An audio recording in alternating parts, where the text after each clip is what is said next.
Shalom, and welcome to a message for the Parsha for Parshat Noach. In this Parsha, of course, we say the name Noach.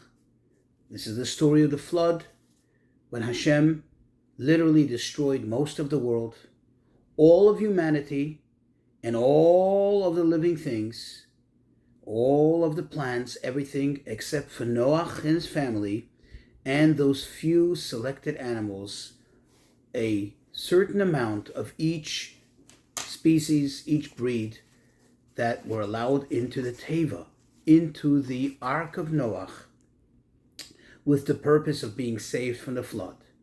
Obviously, Hashem provided a special safety net, so to speak, a special safeguard for them, because we understand that the intensity of the flood that washed away all houses, all structures, all trees. You're talking about the most mightiest trees, the mightiest of plants, all animals, everything obviously would have also been strong enough to destroy this ark. However, Hashem had promised him, you go in there with those animals and you're going to survive the flood.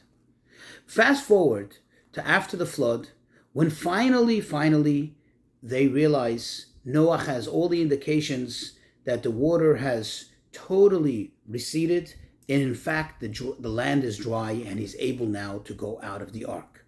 Still, he wouldn't leave the ark without being told to do so by Hashem himself, which makes sense. Hashem told him to go in, Hashem has to be the one to tell him to leave. And so the commandment from Hashem comes, and it says to Noach, you and your family leave the Teva and take out with you all the living things that you have brought in with you, which, by the way, also is a reference to all the plants. He took seeds and samplings from every single kind of plant and herbs with him in order to be able to replant everything after he leaves the ark. As it says, Noach saw a new world. It's like the world started over again. On a more deteriorated level, more deteriorated form than it was originally, but a new world. But in any case, in the word in which Hashem says to him, take out all those that are there with you, we know in the Torah sometimes there are certain words that by tradition are written one way. However, when they're read in a slightly different manner. The way the word is written, it is written to be read, or it could be read, Hotzei, which means to take out, to forcibly take out. The way we read it, according to tradition, is Haitzei, which means make come out, which means, encourage them to come out.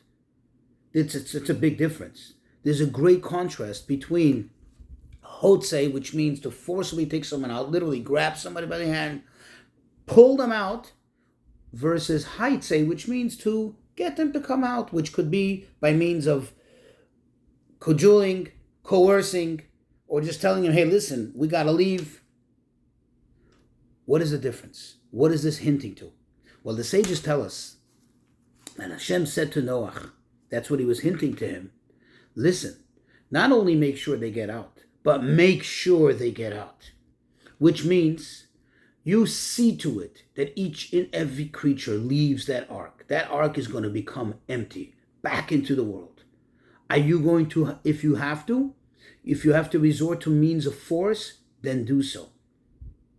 That's where the hint of Hotzei, of forcibly take him out.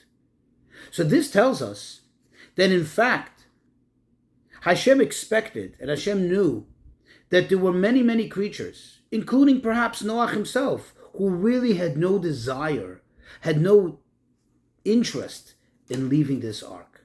How can that be? We all just experienced COVID. You remember staying home? As beautiful as your home is, as comfortable as your own quarters are, you go crazy. You get cabin sickness sitting in one place. They were there locked up for 1 year. No internet, no radio, no TV, nothing. 1 year, everybody in the same roof, under the same roof. Every single kind of animal, every single kind of creature, every single kind of species, and the human beings with their families and their wives together. This is crazy. Why would they not want to leave? Why would Hashem be concerned that they may not want to leave? Which indeed was the case, by the way, that there were those who had to be forcibly evicted from the Teva. The answer is that there was an amazing, unprecedented aura, unrealistic existence that took place in that 1 year that they were in the ark. You see, because if you think about it, there's really a very, very powerful question here that should be asked. How is it possible that you had all kinds of animals, from the wildest, from the most aggressive, to the most timid, to the most tame animals, all under one roof? How did they live together side by side? How did they coexist in harmony? How was it that Noach was the one who came to feed them? How did he feed the lion the same time he fed the dog, and the same way he fed the cat, and the same way he fed the leopard? It doesn't make sense. Well, we know that when Mashiach comes, the prophecy says, Vigor Zevim Keves. The wolf will live side by side with the sheep, and the little child will play with the lion, will play with what today is a poisonous snake, because there wouldn't be no bad. There will be no evil in the world anymore. Darkness will no longer be darkness, it'll be light. Bad will no longer be bad, it'll be good. Therefore, we'll be able to enjoy godliness at the level that we'll enjoy it when Mashiach comes. This was felt for that 1 year.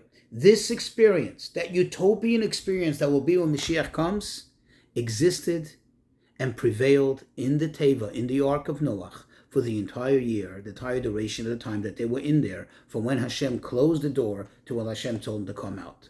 So now it's obvious and clear why they wouldn't want to leave that. Who would want to leave that? Who would want to leave utopia? Who would want to go back into the world where things are dark and things are bad, and there are realities that, one has to face that are not pleasant most of the time or too many times? Why would I want to do it? I want to stay in there. But Hashem says no. That is not the ultimate life. That will come in the future, after we've done our part, after we've gone through the process of preparing the world for the coming of Mashiach. It's too premature for that. It was just this 1 year. It was just a little taste. This unprecedented thing was just a one-time thing. And now you got to go back out there. Now this should serve a lesson to us. We really all have our little ark. We have our families. We have our homes, which hopefully are a secure, pleasant, comfortable place.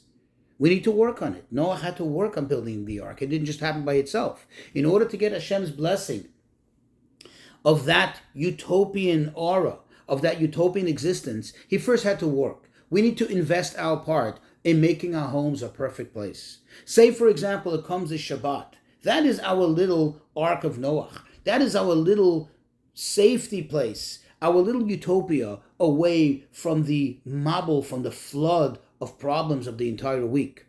We need to work on making our Shabbat nicer. We need to work on making our home a better place. And then we will feel that utopia in our own little home. We have a little safety island, like a little safety ark in our day-to-day existence. Of course, we cannot stay locked up in there. Someone stays locked up in their home, they can become cuckoo. This is not realistic. It's not what Hashem wants. After Shabbat, we got to go back into the world, and then we get to come back the following Shabbat. But here is where I want to encourage everybody. It is possible, and it is probable for us to have it. We just need to work on it. We need to make it happen. Make it happen, and may Hashem give you always that utopia in your home.